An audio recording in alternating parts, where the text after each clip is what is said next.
If there's one thing you know about me, you know that I like aircraft and museums. Well, aircraft museums, not typical museums. And that leads into where we're going today. We're going to a harvest host called the Texas Air Museum, just south of San Antonio. In fact, it's about 2 miles, something like that, right? Yeah, from where we are right now. It'll take us like 10 minutes to get there. Yeah. Very short travel day, but it's run by this guy who joined the military when he was 14 in World War II, because they would take anybody then, and they didn't really ask because they needed the people. So this guy really has a, I don't know, dedication for this stuff, and we really want to see it. Yep. Again, they are a harvest host, so if you're not a harvest host, link in the description below. Really cool program. We will give you a link, you get a discount, we get beer money, it's all good. Yep. So, and harvest host means that while anyone can go to this museum and pay the fee to see the museum, you can't stay there for free unless you're a harvest host member. So we're gonna leave Travelers World, go stay there for free for one night, still be in San Antonio, beats the like $50 a night that we're paying here, and then move on the next day and get to see a cool aircraft museum. I'm excited. Yeah, it's not cheap to be here, but it's a nice place. But now we're moving on. Let's go.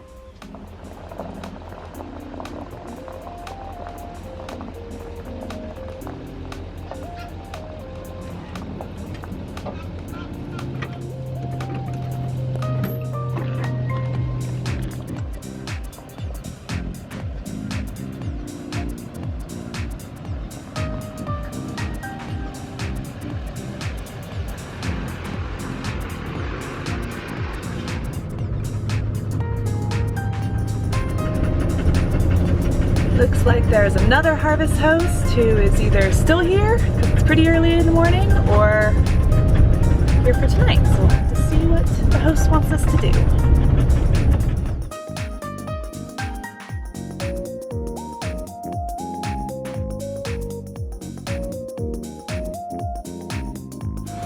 So I went in and talked to the host, who said come over and park anywhere in this grassy area. And so that's what we did. Actually pretty level. Didn't even need blocks. So we're gonna unhitch because we might go to the gym tomorrow morning, which the host is fine with. I think we're gonna do the museum this afternoon. Meanwhile, look what's right there. Steve's gonna have a pretty cool view from his office window. I have a thing for F4s. You can see the green, that's an F4. Right outside his window. Pretty awesome. All right, we're settling in here. My view from my desk, not too shabby, if you like aircraft and things like that. In case you're wondering, we have 8.2 megabits per second down, 14.9 megabits per second up here at the Texas Air Museum with our WeBoost 4GX. So if that's important to you, as it is me, and you have Verizon, that's what you can expect, at least boosted in 2019. So any other network, don't know, that was just Verizon, but I would imagine since we're still in civilization, you'll have good signal here. And just like that, the other harvest host member is on their way out. We'll see if anyone else joins us tonight. And one of the things with a harvest host is you're expected to do business with them in some way. You don't strictly have to, but that's kind of understood. So we're gonna go in, take the tour of the museum because we want to see it anyway. That's why we're here. Let's go. Give you a little basic information about. There are a lot of artifacts here. All sorts of uniforms and personal stories about the people who donated them. Amazing. So it was $4 a person to get in, and then one of the volunteers gave us a little history about the actual place we are right now, which is the Stinson Airport. And it was actually established by 3 women in 1915, if you can believe it. And Mama and her 2 daughters, Catherine and Marjorie, I believe. Catherine started flying in like 1912, I think he said, and was one of like the 4th American woman with a pilot's license, and she would do aerobatics all over. She has some crazy history and stories that he was telling us, and a lot of firsts. And her sister Marjorie actually taught flight here at this airport, and taught a lot of the Canadian pilots for World War I and some of the Army pilots here in the US. How cool is that? Everything from uniforms to patches, newspapers, books, letters.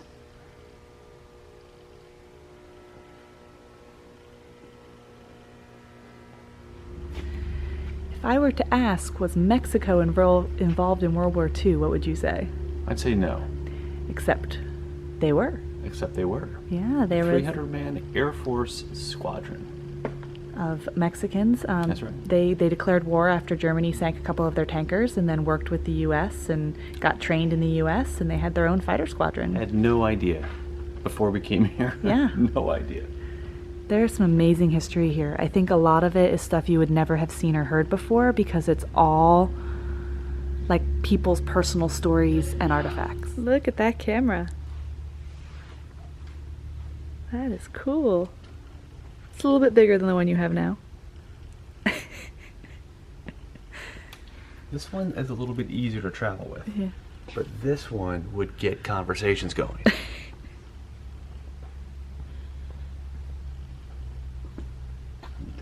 I know. World War I dental chair. Next to the ambulance.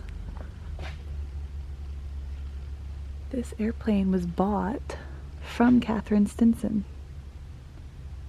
So I'm assuming this is similar to what she was flying in 1915. She was the first aerobatic pilot to do aerobatics at night by putting flares on her wings and covering the wings in water so they wouldn't light on fire.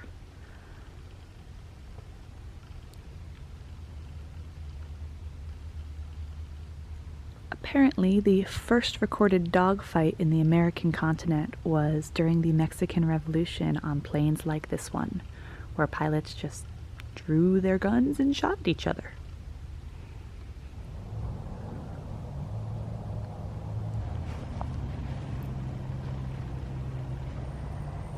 This guy's missing his wing.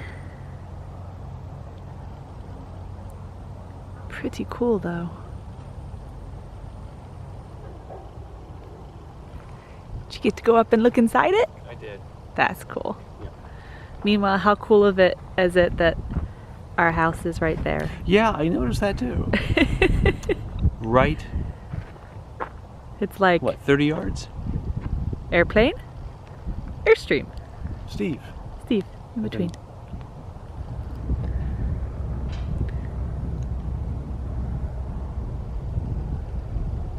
F4, Airstream. Oh, there I can stand. Inside the helicopter.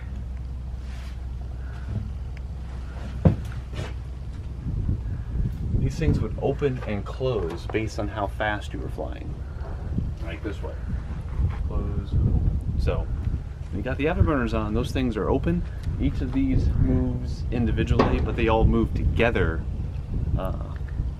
based on your speed. So, that's, Pretty cool. yeah, that's awesome. Pretty cool to see him that close.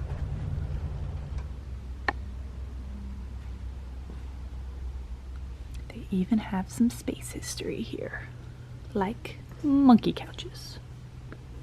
There are actually 2 levers in the couch, and the chimpanzee Ham was actually trained to manipulate the levers based on when lights would light up underneath them.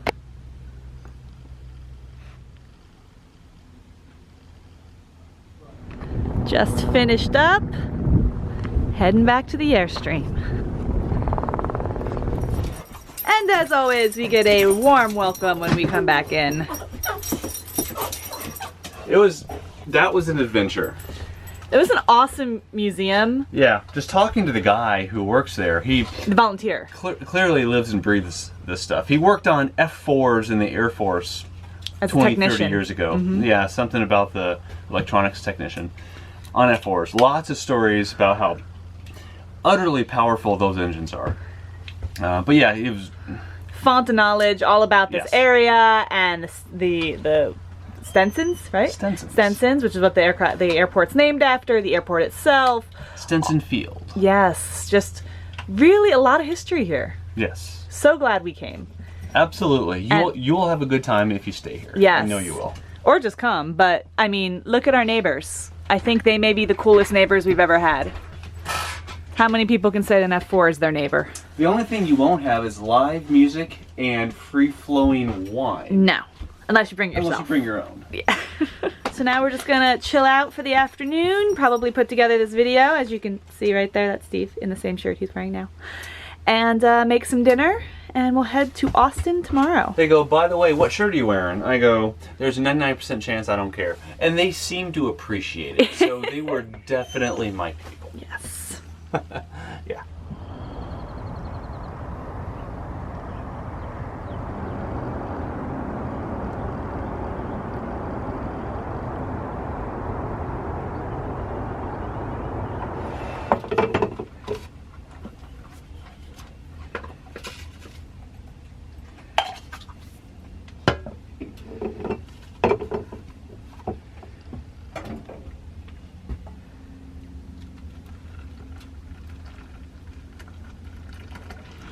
Our night here at the Texas Air Museum went well. Very silent, Very not dark, a peep, quiet, very dark. nice. Yep.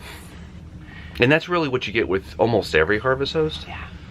This one was A a little quiet different night. because we're at an airport and we're in the city still, but Even the air traffic stopped at 8:30. 9, yeah, something like that. So yeah, great night, and we would definitely recommend coming here if you have any interest in Armed Forces history, especially Air Force, but they have everything. Just the history of this area, history of aircraft. It was just really interesting. And the volunteers who work here they live and breathe this stuff. So they have stories. If you want to talk to some of the guys in there, they will talk until you literally have to like drag yourself out of the conversation because they just won't stop. Yes. But that's a good thing because we learned so much, especially about the F4s, which I kind of had a thing for anyway. Yeah. Apparently those guys did too, or at least one of them. So it worked out great. Yes. So highly, highly recommend it. And yeah, heading off to Austin today, but I think first stop is going to be for some barbecue. So stay tuned for that in the next video. Okay. Bye guys. We're out.